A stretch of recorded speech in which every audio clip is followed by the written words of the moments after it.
of our viewers bought a counterfeit 9800X3D. So we bought it to investigate, and it weighs less at 30 grams for this one than a real 9800X3D. So that was the first sign that something was wrong. Even against something where we know what's inside of the CPU. This is 2 chiplets and an I/O die and the heat spreader. It's only missing the indium solder. That is also about the same weight as the real 9800X3D. So my first suspicion is, does it have silicon? And we'll find out today. But to find out, we need to delid it. First step, we're gonna mount this in a vise. And then with the CPU secured, what we wanna do is heat up the heat spreader, so the IHS, and we're gonna use a heat gun for that. So the IHS is secured to the silicon with an indium solder, and that indium solder melts at about 160 degrees Celsius. And then we also need to know what temperature the IHS is. And for that, we're gonna use a thermocouple meter with a thermocouple mounted under the IHS. But first we need to floss the CPU. So the reason we need to floss this, other than not disappointing the dentist when asked if they floss regularly, is to break the silicone adhesive around the legs of the IHS. So Andrew, you've brought your dental tools. I can't pull this out, what the heck?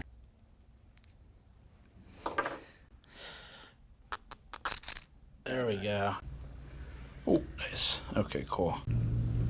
This foot? Yeah, okay. We need to get this one too, but yeah. Oh, okay, got it. Really? Well, that's interesting. Is it normally much tougher? Yeah, that's making me, I think there's probably no adhesive in there. Yeah, there's a little bit in there. So there's some adhesive, okay. Oh my God. The expiration date is June 2017. That's why it's here. I didn't know floss could expire. I didn't know either. It's gonna Damn it. I think might break. Okay, Ooh, cool. That's a lot of adhesive. All right. I think we're ready. Thank you, doctor. You're welcome, doctor. So what we're gonna do is run this thermocouple in here. That will help me understand what the temperature is. We apply the heat. If books have told me anything, paper doesn't catch fire until at least 451 degrees Fahrenheit. So we should be clear of that. 160, okay. So it should be melting. All right, there we go. I believe the Adam, God, fuck, this is hot. I believe the Adam Savage quote is, "There's your problem." This is incredibly hot. Cool, well, so first of all, there's no indium solder. I don't know what temperature silicone adhesive melts at, but it's probably not the same as indium solder, and that's what we were prepped for. I did all this extra work of protecting the substrate and the blue shop towel, and there's no silicon. So now we get to look into ways you can identify this before you are a victim of this particular scam, because I don't think most retailers would let you come in and just open up the CPU to make sure it's there. And by open up the CPU, I mean literally open up the CPU. So we've done a ton of research on this. Before opening it, we tried to boot it, we did all this testing. Spoiler alert, doesn't turn on.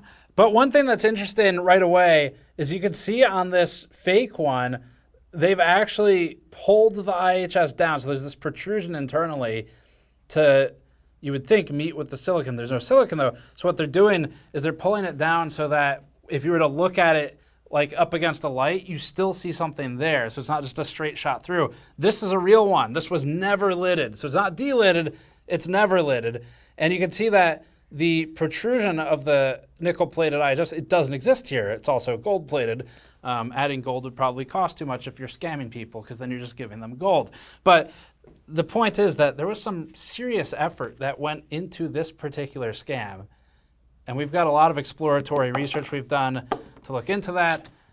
We're gonna move over to the rest of the, we're gonna move over to the serious investigation set. to look into that. Before that, this video is brought to you by the Montech HSO1 and HSO2 cases. The HSO1 and HSO2 cases differ by way of a mesh front or a curved glass front. We previously reviewed these cases in our intensive benchmarking process and found them to be overall high build quality, with thermals comparable between the two designs. The rear chamber of the case uniquely brings the power supply forward and perforates the rear wall of the case, allowing for more air movement internally while providing a different look. The rear of the case uses a fan mounting mechanism for two separate fans that can be coupled together with a plate, improving convenience. The HSO1 and HSO2 also invert with minimal effort, allowing the computer to present to the opposite side without needing to reconfigure the entire build. Learn more at the links in the description below. So, this is what our viewer,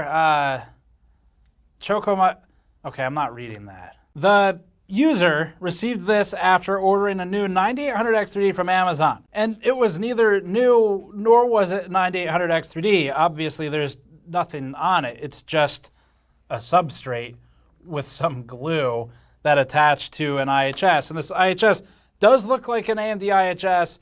Top of my head, I'm not sure which CPU it would have come from, but obviously it was adapted to the 9800X3D because it should look like this, which is nickel-plated copper for the IHS itself, the integrated heat spreader, followed by a gold pad, followed by the indium solder. And the gold pad and the indium solder were not there. And none of this is the first time this has happened. Even on this channel, we've already covered counterfeit CPUs that had the Intel branding numerous times. In fact, over a decade ago, Newegg ended a relationship with a supplier after obtaining a shipment of fake Intel Core i7-920 CPUs. And that's how you know times have changed, because today, Newegg would have just shipped those to customers. More recently, we investigated counterfeit Intel CPUs in the second-hand market. This January, MSI China warned in a machine-translated post that the company recently, quote, found many cases where AMD CPUs were opened and replaced by customers, end quote. This is around the same time that Taiwanese media publication Unico's Hardware reported on a knockoff 9800X3D that appeared in China. In the past few months, one customer bought a 2024 AMD 8500G from Amazon that ended up being a damaged AM2 processor. So one, if there are scams of 8500Gs, then nothing is safe, and two, AM2 is from 2006. Another purchased a new i7-13700K from Best Buy that Intel later determined was fraudulent, and then Intel seized it, leaving the customer out of luck. We've seen this happen a few times, but that might be a topic for a different video altogether. Most recently, an illegitimate 9800X3D was delivered to Eris of Hardware Busters, although the scammer encountered by Eris went through significantly less trouble than the one responsible for the replica that we have here today. It's actually almost laughable. The entire IHS was different and it had a sticker on it, and at that point, if the scam works, then probably it was deserved. That is like the one line we would try. It doesn't even look anything like it, and it's a sticker. Now with counterfeit CPUs, typically we see a high-end CPU, or at least a fake high-end CPU, like this 12900KS, that is brought up from something like a G-series Pentium, which is what happened on this one when we looked into this story last time. Another example, again, would be Eris's 9800X3D actually being an AMD FX chip from 2011. That's how this happens. Sometimes they'll do it by taking the IHS of a more valuable CPU and putting it on a delidded version of a lower-end CPU. Other times, it's simpler than that. This is a tray of Intel CPUs that we have, and a lot of these have been used on test benches over the years. So if you look over these, some of them, like this one in particular, are really hard to read the text. Same for this, I think it's a 9900K over here, whereas others have sharper text to them. As an example, this CPU has only ever been installed once or twice and only cleaned once or twice. This CPU was in a test bench for years and it was cleaned hundreds, if not even thousands of times. And this is easy to wipe that text off and then they could relaser it if they wanted. You could accelerate it with acetone or nail polish remover, basically. You could do it the way we did it, which was through normal use with just rubbing alcohol on blue shop towel that eventually fades the text. And what then the scammers could do is relaser it if they have access to a laser engraver. But again, even this information isn't that useful to scammers these days because particularly lazy scammers now are even just putting stickers on top of the IHS and then scamming Amazon instead, and people who buy it might get screwed. But if the scam still works and it's a lazy scam, then the laziness is really just lowering their cost of doing business.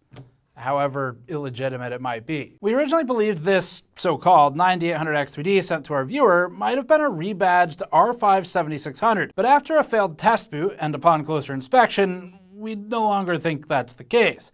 The imitation 7800X3D Der Bauer previously examined was effectively a dummy CPU. It didn't function, and it didn't have an I/O die or CCDs, which matches what we just found. And in these cases, the IHS and the PCBs might not even be repurposed. They're just complete forgeries. And counterfeit CPUs, they've been around a long time. So as an example, Intel has been dealing with this the longest, to the extent that they have a special software you can use to try and determine if your CPU is genuine. A genuine Intel CPU, as they call it. And that's partly because of how easily the IHS text could be wiped off, especially on the older Intel CPUs. But it's also just because Intel is everywhere in the market.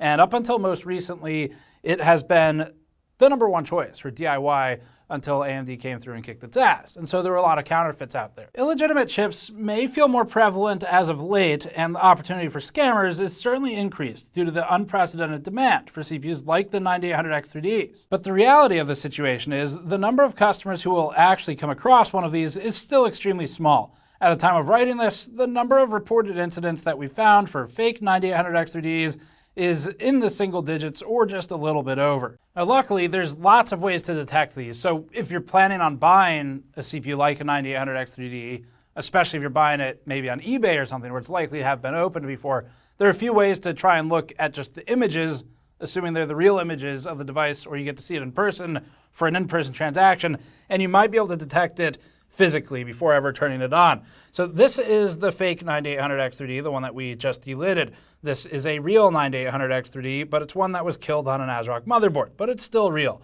The CPU that's real has, first of all, a coating on some of the SMDs, or the surface mount devices down here, and that coating is not present at all on any of the devices for the fake. So that's an easily spotted difference. It looks like basically a clear adhesive or a glue. Additionally, the layout and the orientation of some of the SMDs is different. So looking between these devices, the surface mount devices, the components surrounding the IHS, they're oriented differently. Some of them are rotated. There's an extra layer of them on the fake over here where it's just the pads out at the edges. So these two CPUs side by side, you can see where some of the differences are. We'll just highlight a few and bounce the highlights around so you can compare them. Even without delidding, the differences are pretty obvious. The most immediate difference is, again, the exposed SMDs around the IHS. But there are also digital differences. One of the simplest methods for verifying if a processor is a forgery, especially if purchasing it in person, is to scan the data matrix code on the CPU's IHS. These data matrix codes look extremely similar to QR codes, but they're typically smaller and less functional. If you're using an app with support for reading data matrix codes, you can scan the code and you should get some message output.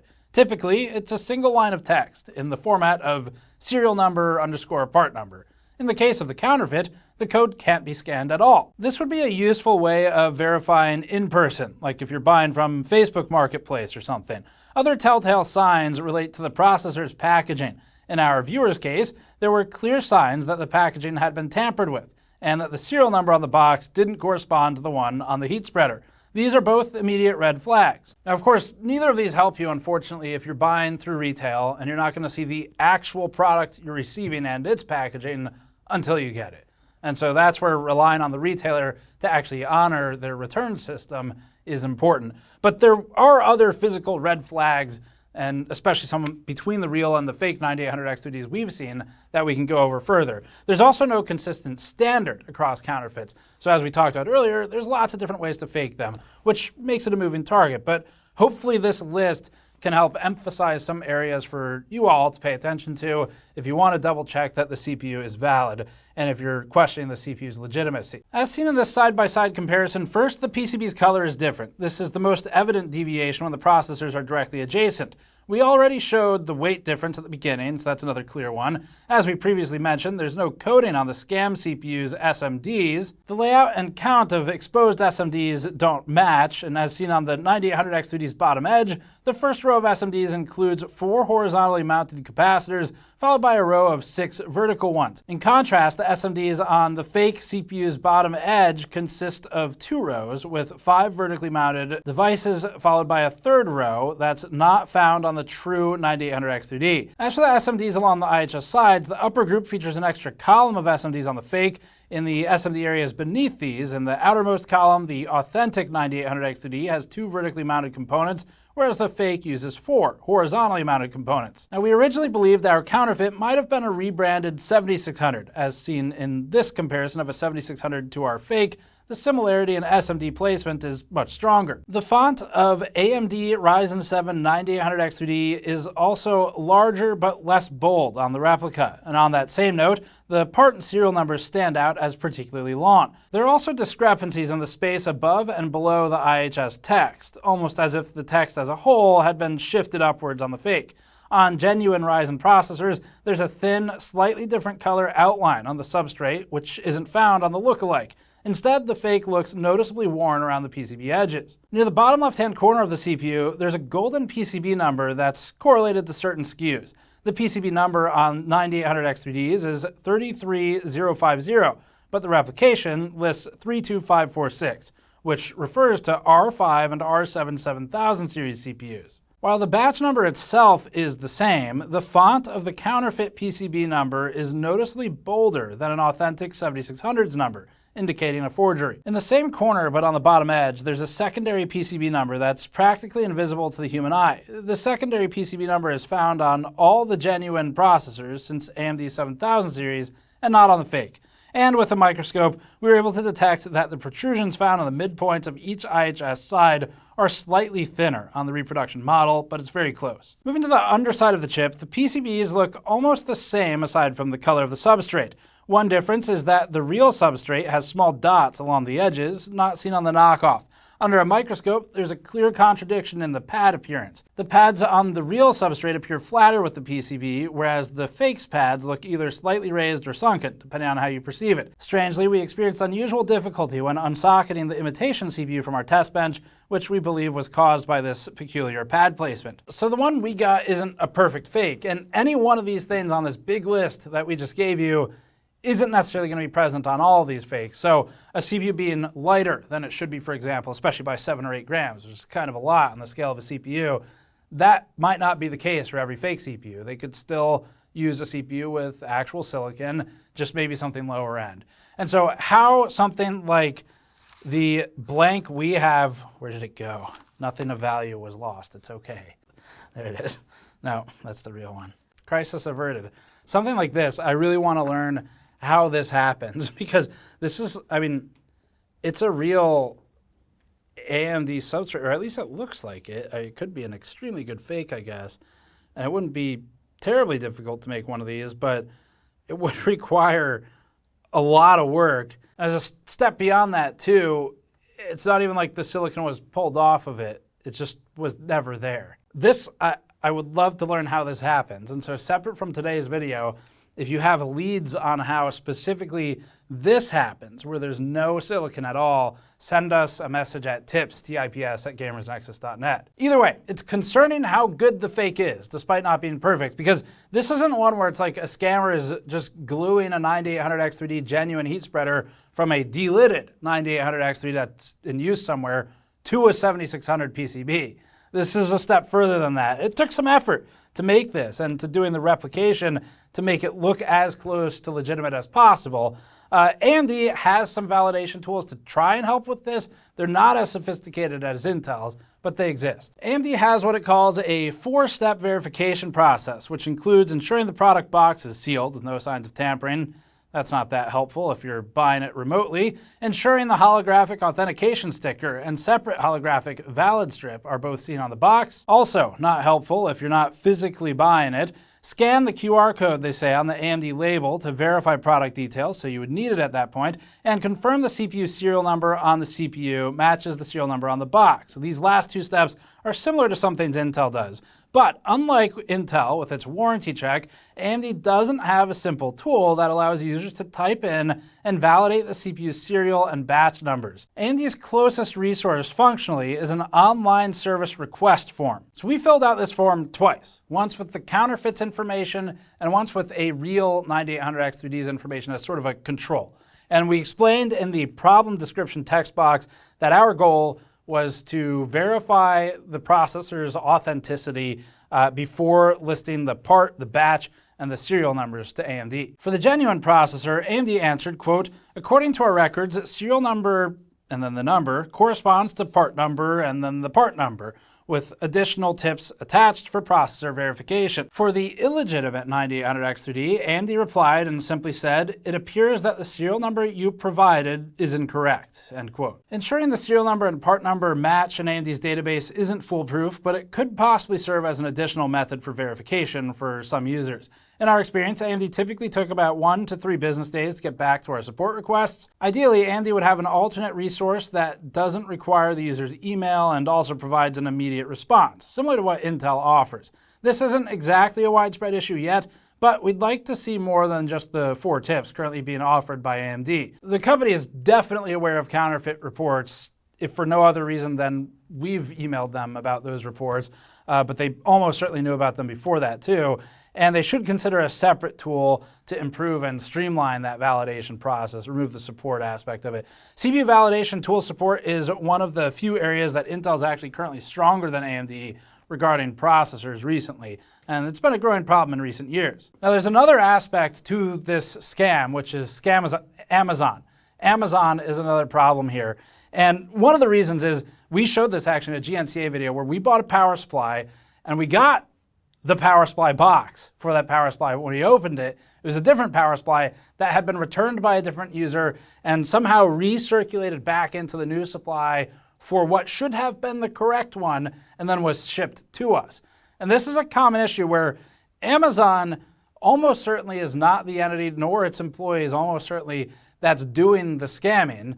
They're sort of getting defrauded by a different customer, and then they're paying the fraud forward to you. Tom's Hardware previously reported that Amazon had some fake listings for the 9800X3D, but that's not related here. We verified that the user purchased the correct listing for the CPU we have today by comparing the Amazon standard identification number found on Amazon and the user's invoice. Now, for those who haven't heard of our new GNCA channel, we'll link it below, but we talked about the Amazon secondhand scams on that channel, and we'll put that video in the description. Again, the quick recap of that video was just that the wrong item was returned by a customer, and this return fraud was seen relatively frequently during our research of counterfeit CPU cases. And in fact, this actually happened to us years ago where I bought an i7, I think it was a 12700K. We bought 2 of them for editing systems. One of them was correct, and the other one had some form of i5 in the box. I don't even remember. We ended up just keeping it to review it anyway. But it's something where the item was swapped by some user before us who had probably returned it. Now, after posting our secondhand scams video on the GNCA channel, we received some insight from viewers with experience working in Amazon fulfillment centers. One speculated that the returned product may have gotten into the new inventory because an employee accidentally scanned the UPC barcode instead of the LPN sticker, which is commonly used to indicate a returned product. Clearly, Amazon doesn't specialize in just computer parts. Its fulfillment centers also have a significant amount of different inventory going in and out. So it's understandable how an unfamiliar employee may come across a returned component and think, looks good to me, without really knowing to cross-check the serial number on the box with the one on the heat spreader that they probably don't even know what that is. The point is that there are a lot of places in the pipeline of buying a CPU that a scammer could exploit, from retailers unfamiliar with the product to the actual customer. Now, in the Amazon situation specifically, it is unfortunate and it is annoying, but as long as you notice and it's within the 30-day return period, so far we have not had direct experience where they've rejected a return and refund request for something that came to us and was just the wrong item. And again, it's happened a couple times at least now. So our advice there would be, regardless of the retailer, open and inspect the item basically immediately. If you have the other components, test boot it as soon as possible, because even if it's a legit item and it's just DOA, you want to find out as soon as possible so you're still within in Amazon's case, I think it's a 30-day return window, and some other retailers are like 14. So you just want to look at it as quickly as you can. Now, we'll wrap up with some quick suggestions on verifying the authenticity of processors, either prior to purchase or after receiving them. For Intel, we have that separate video on the fake 12900KS, where you can check that for the Intel side. But generally speaking, prior to purchasing, ideally, first of all, you buy it from a first-party seller who has some level of protection. So it'd be Amazon, Newegg directly, things like that, rather than a third-party seller on the marketplace on those same retailers' platforms. We'd also generally advise holding off on buying a CPU if you don't have accessibility to something to test it with, like the motherboard and the other components. If you're given a picture of the processor you're receiving and you're pretty sure it's the actual photo of the actual processor, then pay attention to the SMDs uncovered by the IHS and compare against a legitimate 9800X3D. Now, all these steps are kind of extra, where generally speaking, you should be able to buy CPUs without the assumption that it's going to be a fake. It is not that widespread, but especially if you're buying secondhand, it's worth considering these things, and particularly if you're buying from a seller where you might not have much protection. That's probably worth paying the extra notice to. And you could also possibly insert the serial number into an online service request form if you're particularly skeptical about the CPU you're purchasing. Although you probably just shouldn't buy it at that point. And then again, finally, if you have the CPU in your possession, we gave that list earlier, including the data matrix code, checking on the packaging and if it's been tampered with, the authentication sticker, which should be holographic, the valid strip, and then checking the serial numbers on the box and the IHS. And the easiest way to determine the CPU's authenticity is to turn it on. So for example, for this piece, we committed to doing several days of research comparing the CPUs under microscopes, and then we tried to turn it on and it didn't turn on. And then now, significantly later, I finally got around to delidding it, and it turns out we didn't even have to try to turn it on either. We could have just taken the CPU apart, and clearly this will not work. And if it does, then boy, do I deserve a Nobel Peace Prize, because this is some impressive engineering. This might be quantum state engineering. We're taking the CPU resources from another CPU. Ultimately, as always, it comes down to best judgment. Don't buy a CPU if you're pretty sure it seems sketchy. Something about the situation feels off. First-party sellers, especially with just general protections like 30-day return windows and things like that, you should be pretty safe there. I mean, I personally would not I wouldn't second-guess buying from just Amazon or Newegg first-party. I would second-guess buying from a third-party seller on Amazon or Newegg, but first-party, I would not generally worry about it, with the exception of that one time with the motherboard incident and Newegg a couple years ago, and that has happened at least once to someone in the audience since then, and I've heard about it. Maybe we'll talk about that one day. But the point being that the additional care should mostly be exercised with purchasing from secondhand or unknown sellers. So our viewer in this instance noticed the packaging had been tampered with, which is excellent situational awareness of it, and then also had buyer protection through Amazon. So if he hadn't sold it to us, then he probably would have been able to just get a refund like we were able to do with the swapped power supplies previously. So that's it for this one. That's kind of the deep dive on more counterfeit CPUs. I think the next step for this story for us is probably to go try and find someone who's doing this. So I just want to talk, that's all. We'll blur your face if we need to. That's it for this one. Thanks for watching. Subscribe for more. Go to store.gamersnexus.net to help fund our ability to buy counterfeit CPUs from our viewers who get scammed, or patreon.com/gamersnexus, and we'll see you all next time.